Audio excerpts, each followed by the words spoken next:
Chapter 39. One final breath. Finally, the lift jolted to a halt at ground level, blinking into the daylight. So now they're at the top of the mine already. They managed to escape the mine. Elfie saw the whole town had now crowded around the entrance to the mine. So everybody was there. Winnie was at the front with Raj. Raj is the news agent, cowering, that means hiding just behind her.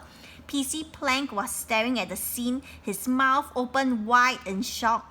You could have quite comfortably reversed a riot van into it. So PC Plank's his mouth was so big that you could fit a van inside. Dear Mrs. Morency had hobbled over especially. The old lady still apparently on special offer. Do you remember? The salesperson stick the special offer sticker on her butt. So the sticker is still there. Even all the teachers from Elfie's school had raced to see what on earth was going on at the deserted mine. Could there really be a real-life witch on the loose? Mr. Snoot, remember Mr. Snoot is the drama teacher, observed carefully, as if the whole thing was a startlingly dramatic improv. So he still thinks it's like an improv, okay? Miss Nicken Gatehare, remember the one that fell down and showed her underwear, held tightly onto the arm of the trembling headmaster in fear that in all the kerfuffle, that means the commotion, her bloomers might make another appearance. That means she have to hold on tight to the headmaster in case she fall down again and show her underwear. Behind them were the caretaker, the secretary, and a whole horde of pupils. Right at the back was Texting Boy, though he wasn't really taking any notice as he was busy texting again. When they all saw the witch skeleton gnawing on Gap's ankle, gnawing that means biting, everyone gasped in horror, except Winnie. The fearless, that means the very brave social worker, bolted forward and slammed the huge metal lift door open. Save the kids! Whizzed Dad. Winnie grabbed Elfie and Gaps to try and pull them to safety. The boy was dragged clear, but the witch skeleton had dug her teeth deep into the girl's leg now, and she wasn't letting go. Ah! Screamed Gaps. The witch skeleton's cruel teeth were now gnawing into her bone. Oh dear.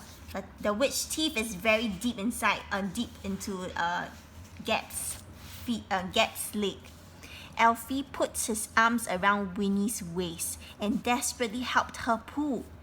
Come on, everyone, implored Raj as he flung aside his fear. So he decided, okay, I'm not going to be afraid anymore. I'm going to help, and rushed forward to add his weight to the effort to free Gaps. The news agent grabbed hold of Elfie and pulled as hard as he could. Then PC Plank sprung into action. Then the normally timid Mr. Grey, before all the teachers joined the human chain. This is the human chain. Soon everyone was helping in this epic tug of war with the witch skeleton. Would this demon ever give up? Apart from Texting Boy, of course, he was still far too busy texting. Oh dear. Out of the corner of her eye, Winnie spotted the Texting Boy. For goodness sake, child, put your blasted phone away for a moment, she boomed. The gomless, that means someone who is lazy, who's lacking the initiative to do something, very peitong. The gomless boy was so startled, was so shocked. He immediately put his mobile phone into his pocket and finally joined in with the pulling. Together, the entire town pulled and pulled and pulled.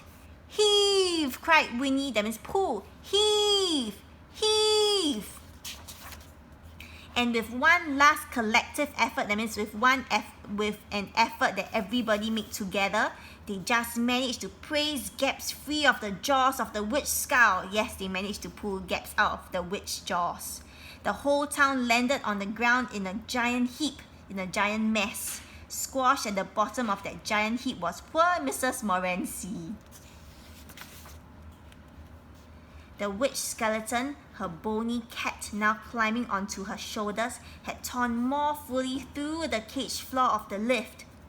In a murderous fury, that means in a killing anger, she faced the whole town, her white skull gleaming more than her teeth ever had, the bones of her ribcage throbbing with rage, with anger.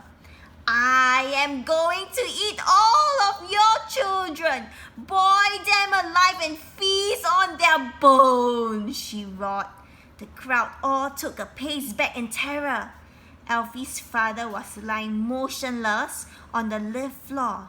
His face was pale and drawn. Now he could hardly breathe. He was in so much pain, it was a struggle just keeping his eyes open. Dad had known that if he went down the mine again, he couldn't expect to come out alive. He wheezed and took one final gasp of breath. He stretched up his hand. Even that, a tremendous effort for him now. So even lifting up his hand is very tiring for him. And just managed, what's he going to do? To reach the lift's battered old control box. Winnie, he gasped, promise you'll look after my little pup for me. Dad, cried Alfie, I love you, son. With the very last of his strength, Dad ripped a wire clean out of the control box. So Dad teared a wire, from the control box. The lift remained still for a moment, as if it were floating.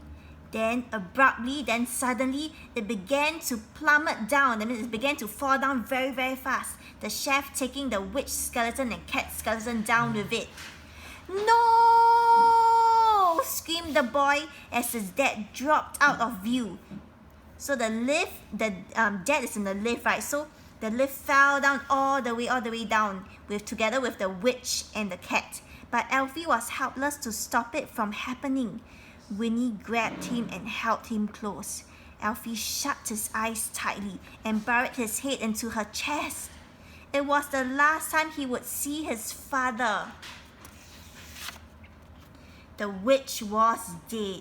But with Dad gone, there was to be no celebration. So even though the witch is dead, but Alfie's not going to celebrate because his dad is dead also, together with the witch. The man was a hero. Dad was a hero. He had given his life to save not just his son and Gaps, but all the children of the town. Later that night, when a team of firemen finally made it down to the bottom of the mine shaft to bring up Dad's dead body, they found his sacrifice had not been in vain. So they found that Dad's sacrifice is not useless. It really killed the witch, so it had not been in vain. The skeletons of the witch and her cat had been crushed to pieces. They were now little more than dust. The children of the town were saved from the Tooth Witch forever. But there was a terrible price to pay. One little boy was left an orphan. Who's that little boy? Alfie, right? So now Alfie is left without parents. He's an orphan now.